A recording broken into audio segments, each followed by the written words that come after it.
Good morning and welcome to Face the Nation. We begin with the chaos in Virginia's government and the scandals that have rocked the top 3 Democrats in the Commonwealth: Governor Ralph Northam, Lieutenant Governor Justin Fairfax, and Attorney General Mark Herring. CBS This Morning co-host Gayle King has just returned from Richmond, Virginia, where she spoke to the governor in his only television interview. I know this has been a very difficult week for you in the state of Virginia, so where would you like to begin? Well, it has been a difficult week, and you know, if you look at Virginia's history, we're now at the 400-year anniversary. Just 90 miles from here, in 1619, the first indentured servants from Africa landed on our shores in Old Point Comfort, what we call now Fort Monroe. And while also known as slavery. Yes. Yeah. And you know, while we have made a lot of progress in Virginia, slavery has ended. Schools have been desegregated.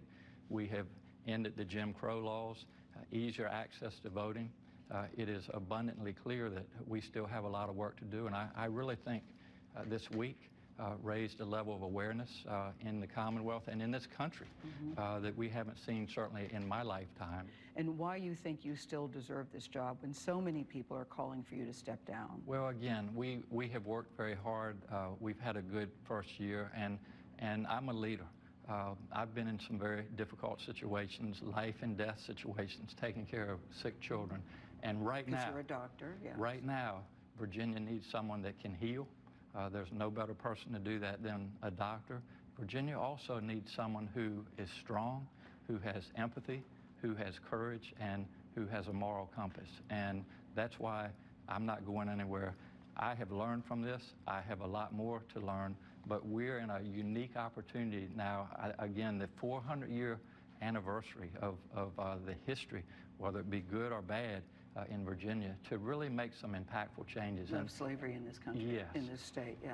Did you ever think about resigning when the drumbeat became so loud? And by the way, they're still beating for you to step down. I don't live in a vacuum. And so, yes, I have heard it, and this has been a difficult week. And again, I'm fine. It's been mainly difficult for Virginia in this country. So yes, I have thought about resigning, but I've also thought about what Virginia needs right now. And I really think that I'm in a position where I can take Virginia to the next level, and it will be very positive. And you know, we have a number of inequities in this country right now and in Virginia, and we're in a position to really stop talking so much and now to take action with policy to address a lot of these inequities. Gayle, thank you for bringing us this interview. What did you make of the governor's explanation? Well, the interview was at 7 o'clock, and he was there ready to go. We were in his house, of course. He was there ready to go, and he was on time. And he clearly is very anguished by this whole situation. I know that this is an attempt at damage control. Who's calling us, Margaret? I don't know. I know that this is clearly an attempt at damage control, but I didn't feel that he was spinning a story. I think he's anguished. I think he's very sincere, and I think that he's hoping that once voters and viewers hear his story, that they will reconsider the calls for his resignation.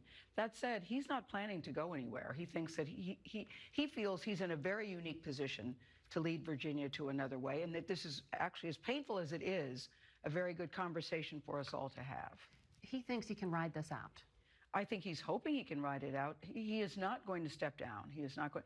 I even asked, under what circumstances would you step down? And he couldn't even give, he did not want to give an answer to that question, because that is not how he's thinking, that is not what he wants, and that's not what he believes that he should step down.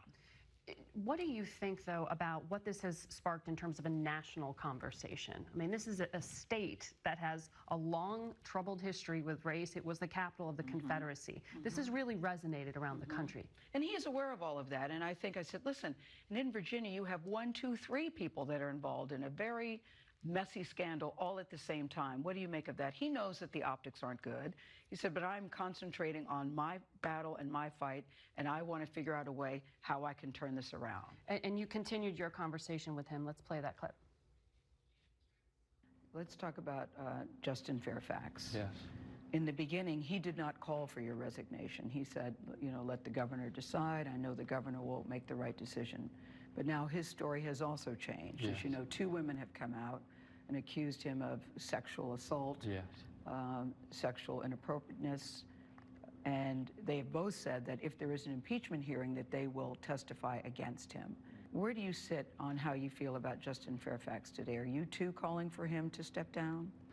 I can only imagine that it must take tremendous courage for women to step forward and talk about these things that just are so hurtful. And these accusations are very, very serious.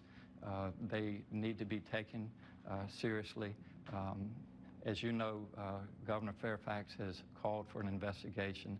I really think where we are now, we need to get to the truth.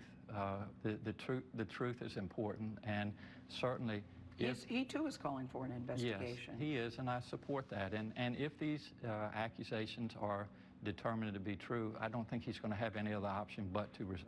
At this time, do you think he should resign? That's going to be a decision that he needs to make. I know he needs to make it, but what do you think? Do you well, think again, I want the truth to come out. I certainly support an investigation. And again, these accusations are very serious, and we need to get to the bottom of them. And now your Attorney General is also has some explaining to do about his use of blackface. He said it was because he was Halloween and he was dressed up as one of his favorite rappers, Curtis Blow. Calls for him to resign as well. Your thoughts about that? Well, I know Attorney General Herring well, as I do Lieutenant Governor Fairfax. And, you know, we have all grown. I don't know what the Attorney General was thinking, what his perception was of race, of the use of blackface back then. But I can tell you that I'm sure, just like me, he has grown. He has served Virginia well.